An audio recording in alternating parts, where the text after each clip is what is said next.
साम्राज्य एक प्रकारको उपनिवेशकरण हो। तपाईले यदि उत्तर तथा दक्षिण अमेरिकाको इतिहास पढ्नु भएको छ भने आजको समयमा बनेका उत्तरी र दक्षिणी अमेरिका कस्तो रूपमा थिए अवश्य नै थाहा पाउनु भएको होला। स्पेनिस साम्राज्यको विस्तार सुन, चाँदी र अन्य व्यापारका कारण बढेको हो। भौतिक धनको खोज, विजेताहरूको बुद्धि एवं प्रभुत्वको स्थिति अनि इसाई धर्मको विस्तार नै स्पेनिस साम्राज्य विस्तारको प्रमुख कारण हो। विगतमा स्पेनको साम्राज्य विस्तारको गतिविधि बेग्लै खालको थियो। दर्शकवृन्द, आउनुहोस् हामी तपाईलाई आजको महाशक्ति अमेरिकामा कसरी स्पेनिस कालो साम्राज्यको जरो गाडियो र त्यसको विस्तारमा स्पेनको कस्तो इतिहास थियो त्यसका बारेमा बताउनेछौं, जुन तपाईलाई अवश्य पनि रोचक लाग्नेछ। अमेरिकामा स्पेन साम्राज्य स्थापना। स्पेनिस साम्राज्यको विस्तार बारुद र घोडाहरूको प्रयोगमा आधारित सैन्य शक्तिका कारणले गर्दा भएको थियो। स्पेनिसको प्रवेशपछि स्थानीय मानिसलाई या त उपहार दिनु पर्दथ्यो या त सुन तथा चाँदीको खानीमा काम गर्नुपर्ने हुन्थ्यो। अझ विशेष कुरा त के थियो भने त्यहाँ प्रारम्भमा गरिएको खोजमा एउटा बस्ती बसाउने गरिन्थ्यो जसमा बस्ने स्पेनिसहरू स्थानीय मजदुरमाथि निगरानी गर्दथे। स्थानीय प्रधानहरूलाई नयाँ नयाँ प्रदेश र अझ सम्भव भएमा सुनका नयाँ नयाँ स्रोत खोज्नका लागि भर्ती गर्ने गरिन्थ्यो। सुन पाउने लोभमा गम्भीर हिंस्रक घटना पनि हुने गर्दथे। कतिपय अवस्थामा स्थानीय मानिसले त्यसको प्रतिरोध पनि गर्दथे। स्पेनिस सैनिकहरूको अत्याचारको ताण्डव भइरहेका बेला महामारीको विनाशलीला पनि सुरु भयो। पुरानो दुनियाँका रोगहरू, विशेष गरेर अराबक जातिका महामारीले बाहामा जुन कोलम्बसले खोजेको देश हो त्यहाँका मानिसमाथि उत्पात नै मचायो, किनकि उनीहरूसँग त्यो महामारी विरुद्ध प्रतिरोध गर्ने क्षमता थिएन। स्थानीय मानिसहरू त्यो संक्रामक रोगको कारण स्पेनिसद्वारा चलाउने गरिएको अदृश्य गोली नै थियो भन्ने मान्दथे। कोलम्बसको अभियानपछि स्पेनवासीद्वारा मध्यमार्गी र दक्षिण अमेरिकामा खोज चलिरह्यो र त्यसमा सफलता पनि प्राप्त हुँदै गयो। आधा शताब्दीभित्र नै स्पेनवासीले उत्तरदेखि दक्षिण अक्षांशका क्षेत्रहरूमाथि आफ्नो एकाधिकार स्थापित गर्दै गएका थिए। उनीहरूको अभियानको खर्च स्पेनका जमिनदार, नगर परिषदका अधिकारीहरू र अभिजातहरूले बेहोर्थे। ती अभियानहरूमा सामेल हुने व्यक्तिहरूले जितपछि प्राप्त हुने अपेक्षित हिस्सासँगै आफ्ना हतियारहरूको खर्च पनि सामेल गराएका थिए। विजय, उपनिवेश र दासको व्यापार। जुन अभियान पहिला अनिश्चित परिणाम भएको समुद्री यात्रामा सुरु भएको थियो त्यो पछि गएर युरोप, उत्तर तथा दक्षिण अमेरिका र अफ्रिकामाथि स्थायी प्रभाव पार्न सक्ने भयो। 15औं शताब्दीमा सुरु गरिएको युरोपियन समुद्री परियोजनाले एउटा महासागरबाट अर्को महासागरसम्मको अटुट मार्ग खोल्यो। त्यसभन्दा पहिलासम्म अधिकांश मार्ग युरोपियनहरूका लागि अज्ञात नै थिए अनि केही मार्गका बारेमा त कसैलाई पनि केही जानकारी समेत थिएन। त्यति बेलासम्म कुनै जहाज क्यारिबियन या अमेरिका महाद्वीपहरूका जलक्षेत्रमा पसेका थिएनन्। दक्षिणी एटलान्टिक त पुरै अछुतो थियो। मतलब त्यति बेलासम्म कसैले पनि दक्षिणी एटलान्टिक महासागरमा जहाजले त्यसलाई तरेर जानु त टाढाको कुरा, त्यसको पानीमा प्रवेश समेत गरेका थिएनन्। यति मात्र होइन, त्यति बेलासम्म युरोपियनहरूको कुनै जहाज न दक्षिणी एटलान्टिकबाट प्रशान्त महासागर पुगेको थियो न त हिन्द महासागरसम्म नै पुगेको थियो।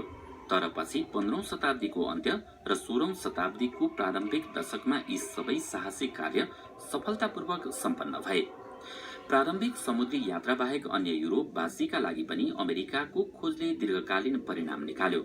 सुन चाँदीको नियन्त्रण, अन्तर्राष्ट्रिय व्यापार र औद्योगिकरण अझ विस्तार भयो। सन् 1560 देखि 1600 सम्म सयौं जहाज प्रत्येक वर्ष दक्षिणी अमेरिकाको खानीबाट चाँदी लिएर स्पेन फर्कन्थे।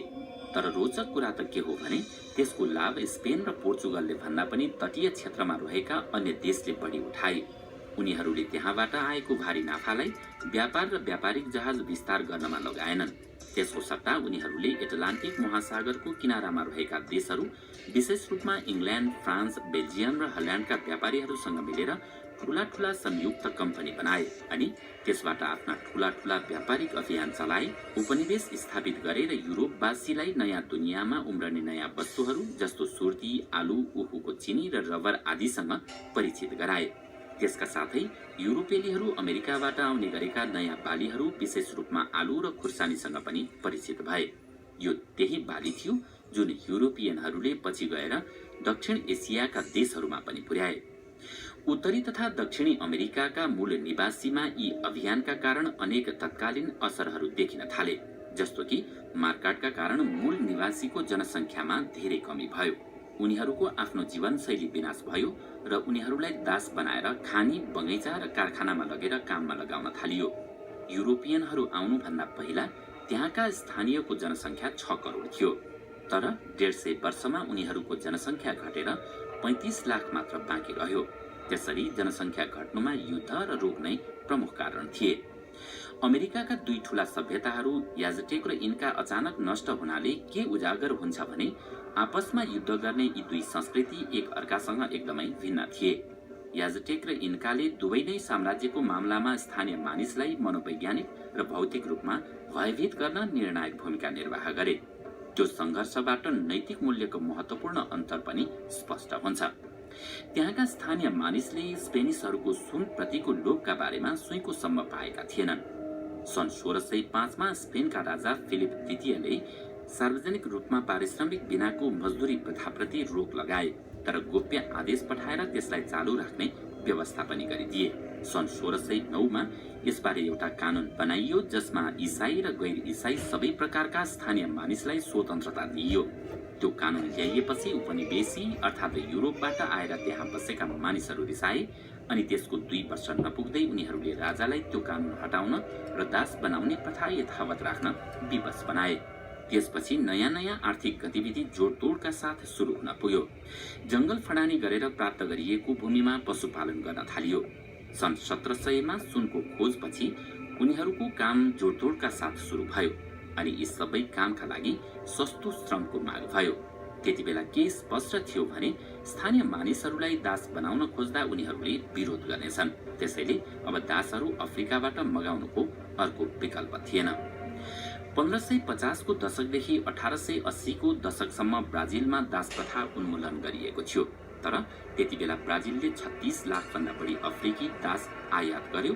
त्यो संख्या अमेरिकी महाद्वीपमा आयात गरिएका दासहरूको संख्याको लगभग आधा थियो। सन् 1750 मा केही व्यक्तिहरू त्यस्ता पनि थिए जसका साथ हजारौंको संख्यामा दास हुने गर्दथे।